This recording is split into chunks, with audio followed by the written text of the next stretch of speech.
Hey guys, in today's video, we're going to compare how the Ferrari fanboys see a Ferrari F40 and how they react when they see a Dodge Viper.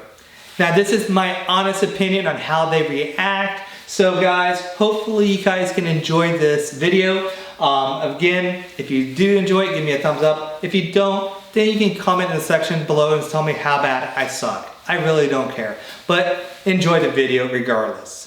Dude, this is a Dodge Viper. I just can't believe the quality of the paint on this car. This car, I think, was a 98. So, I mean, you're looking at almost 23-year-old paint.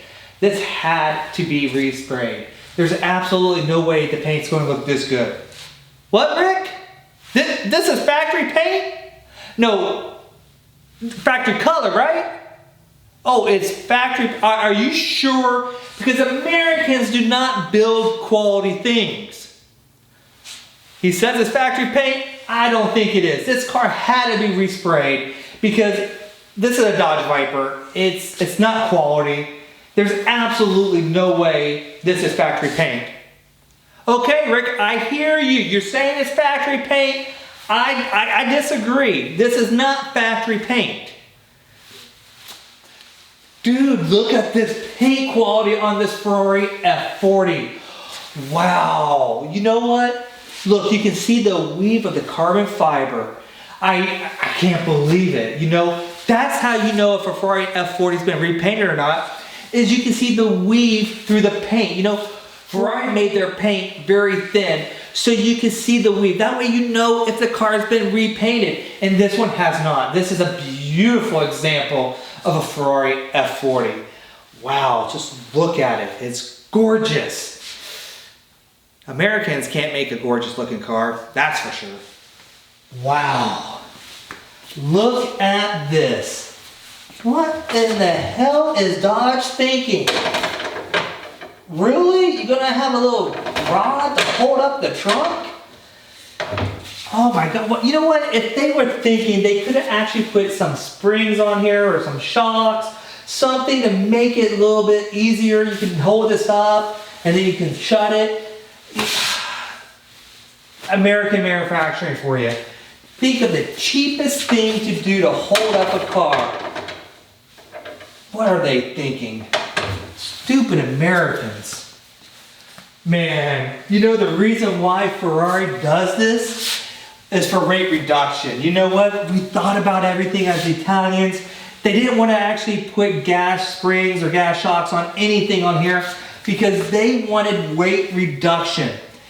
This was a genius of them. I love these poles. It's such a great thing. Absolutely love it. You know what? Americans couldn't think of anything like that, could they? Now they have to do everything so big, so grande. They could have done something simple like that and it would have been perfect. That's what makes the difference between a Ferrari and American-made junk. Wow. Dodge Viper interior. You know, this thing looks like junk. So cheap. Let's take a look here.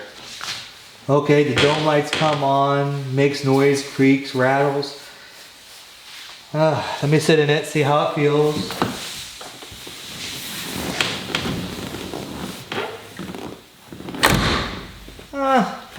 It's pretty comfortable, I guess. Being American and all. The steering wheel feels okay, doesn't feel bad. But look at the cheap interior on this car. So cheap, my gosh. These gauges. White gauges, I get it. Trying to be a race car. But really, the cheap plastic? I feel like everything shifted over. You know? Not my kind of car, that's for sure. It's definitely not a Ferrari. Here we go. The F40. Sitting in the holy grail. Oh my God. Oh, just love the feel of this F40. Such an amazing car. Oh my God. Let's take a look here. The gauges are beautiful. Oh, they look so Italian. Oh, look at the carpet up here. You know, that is purposely built. I tell you, this whole interior is race inspired. This is why Ferrari is such a superior brand over the American garbage. I would never want to get out of this car.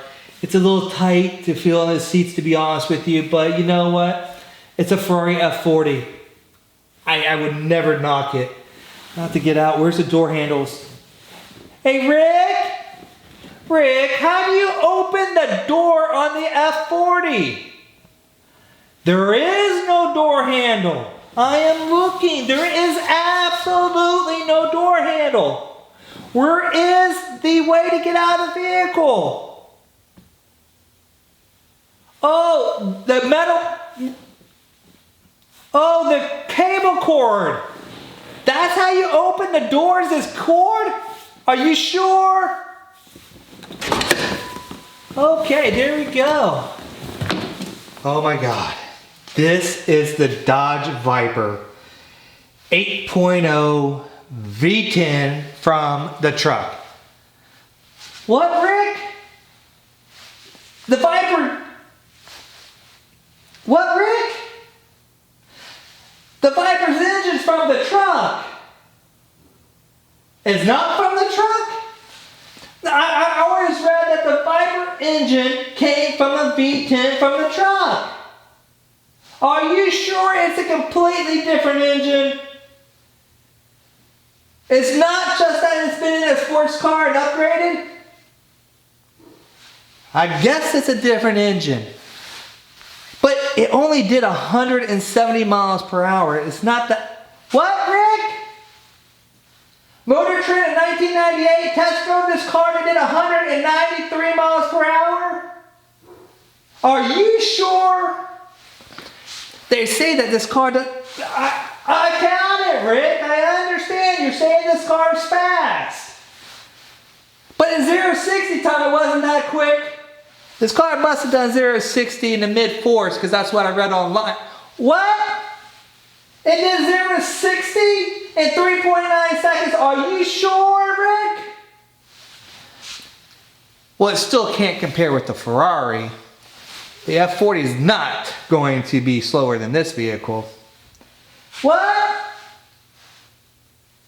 Dollar for dollar, the Viper was faster than the Ferrari F40? How do you figure? Ferrari did 200 miles per hour. Oh, the Ferrari didn't do 200 miles per hour. That's what Ferrari said. But they actually did 199? So you're saying that the Viper was only 6 miles per hour slower?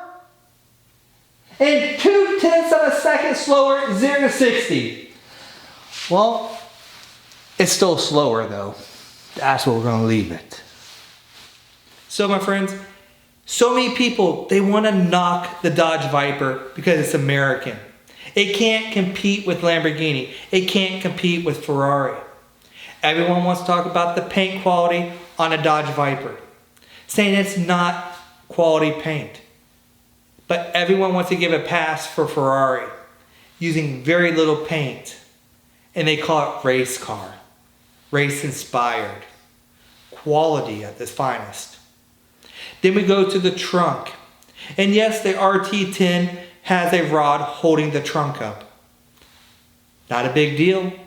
Ferrari has the whole hood of the F40 held by a rod. And yet, everyone thinks it's amazing.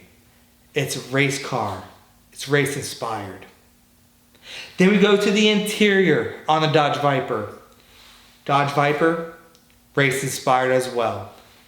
Only difference is it has door handles that's easily accessible. Performance, the Dodge Viper was a fraction of the cost of the Ferrari F40. And yet it ran right next to the F40, 0-60 time, quarter mile time, 1 mile time, and top speed. The Viper may be slower overall in all those categories, but tenths of a second, and then also top speed. This car didn't cost nearly $500,000 when it was new. This car was a $68,000 car new. So think about that and put that in perspective. Americans made this car to compete with the hypercars of Ferrari at a fraction of the cost. If that doesn't make you want to say the Viper is a bargain, what will? Right now may not be the best time for you to buy a Dodge Viper. Gas prices are nearly $5 per gallon. Inflation, they say, is 7.9 with the new calculation. If you do the calculation of the 86 through 92, it is about 17%. Right now is a time that we need to be serious with our own financial security, thinking of how we can make sure we don't spend our money stupidly. Be smart with our money. Be smart with our investments. And yes, I do consider a Viper an investment long term. Right now may not be the best time to buy one. But if you have that spendable cash and you want to go ahead and buy one, you cannot go wrong with truly owning one of the most raw, race-inspired, very unique vehicle like the Dodge Viper. It doesn't matter if it's the RT10, the GTS, the ACR. The Viper truly is what America's about. It really is. It really is about how the Viper came along with Carroll Shelby, Bob Lutz, Tom Gale. And they made this vehicle a reality thanks to Lee Iacocca. I absolutely love the Viper. It's always been one of my dream cars. And having the opportunity to own it, I'm very blessed and very lucky. And this is why this vehicle right here is never leaving my garage. This car here will always be a car I have in my garage. Absolutely, 100%. This is the best car I've ever owned, and it's a dream come true. Thanks for watching this video as always. God bless, and take care.